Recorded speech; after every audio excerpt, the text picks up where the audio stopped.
कार्तिक मास की जय। आज मैं कार्तिक मास की आपको कहानी सुनाने जा रही हूँ। तो बहुत अच्छी कहानी है।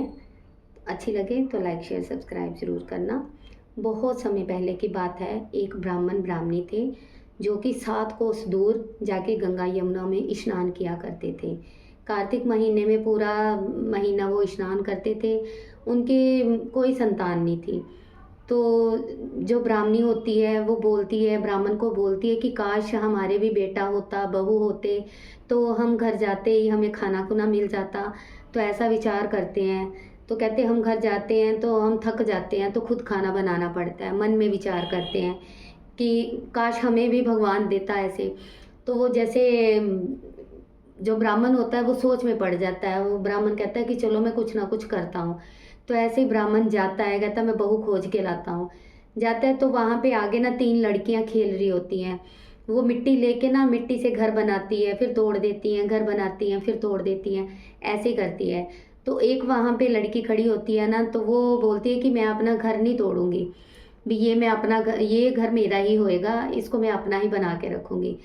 तो जब वो ब्राह्मण देखता है तो ब्राह्मण बड़ा खुश होता है। उसको मन में विचार आता है कि ये अच्छे विचार वाली लड़की है, तो क्यों ना मैं इसको अपनी बहू बना के घर पे ले जाऊं। तो वो उस लड़की को बोलता है कि मैं ना, मुझे ऐसे कर, तू ना अपने घर में ले चल। वो अपने घर में ले जाती है। तो वो बोलता है कि अपनी अपनी माता को बोल कि मुझे ना बहुत भूख लगी है, तो मैं चावल लेके आया हूँ, अगर मेरे चावल पका दे तो आपका भला होएगा। वो जो लड़की होती है वो अपनी मम्मी को बोलती है। तो उसकी मम्मी वो बोलती है कि अच्छा ठीक है, मैं बना देती हूँ। जैसे ही वो चावलों की पोटली खोलते हैं ना, तो उसमें क्या नाम है, सिक्के पड़े होते हैं, शर्फियाँ पड़ी होती हैं। तो वो देखते हैं, कहते कहते वाह, कह रहे इतने से चावल में इतने सारे भी शर्फियाँ सिक्के निकले हैं, तो भी कितने अमीर होंगे। तो वो ना उस लड़की का हाथ मांग लेता है ब्राह्मण। तो माता बोल देती है भी चलो ठीक है। तो उसकी उस मतलब वो ले आते हैं घर पे।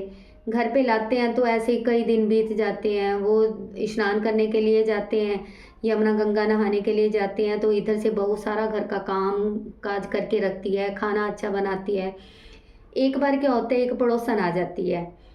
वो कुछ लेने के लिए आती है, उसके घर से चीज़ खत्म हो जाती है कोई, तो वो लेने के लिए आती है। तो बोलती है, तो बैठी बोलती है भी हाँ भी तुम कौन हो। कहती भी मैं तो बहू हूँ इनकी। तो वो बताती है कि बहू इनके तो कोई बेटा नहीं है। तो वो उसको भड़काती है, भी इनके कोई बेटा नहीं है, ये तो तुम्हें झूठ मूठ की बहू बना के लाए हैं। तो कहती अच्छा, कहती अब मैं क्या करूं। वो भड़काना शुरू कर देती है, उसको बोलती है भी हाँ भी तू ऐसे करियो कि कभी सब्जी में नमक डाल दिया कर, या खीर में नमक डाल दिया कर, भी उल्टा पुल्टा काम किया कर, तो वो तेरे से तंग आके ना ऐसे ही तुझे घर से निकाल देंगे, भी तुझे छोड़ देंगे। तो वो बहू ऐसे करती है। जब वो ब्राह्मण ब्राह्मणी आते हैं घर में, शाम को आते हैं, आके खाना खाने लगते हैं, तो ऐसे ही उल्टा पुल्टा उनको खाना बना हुआ मिलता है। रोटी जो होती है वो रोटी जला देती है जानबूझ के। तो वो ब्राह्मणी बोलती है, कहती है भी बेटा तुमने भी आज रोटी जली हुई क्यों बनाई। तो वो बोलती है कोई बात नहीं, पूरा महीना खाते हो, अगर एक दिन जली हुई रोटी खा लोगे तो आपका क्या जाएगा। तो वो चुप कर जाते हैं बेचारे। तो धीरे धीरे करके उधर उसकी पड़ोसन रोज आती है पीछे से। वो भड़काती रहती है कि अब तू ऐसे कर, अलमारियों की चाबियां ले ले, भी पूरे घर की चाबियां ले ले, गहने जवाहरात जो हैं वो ले ले।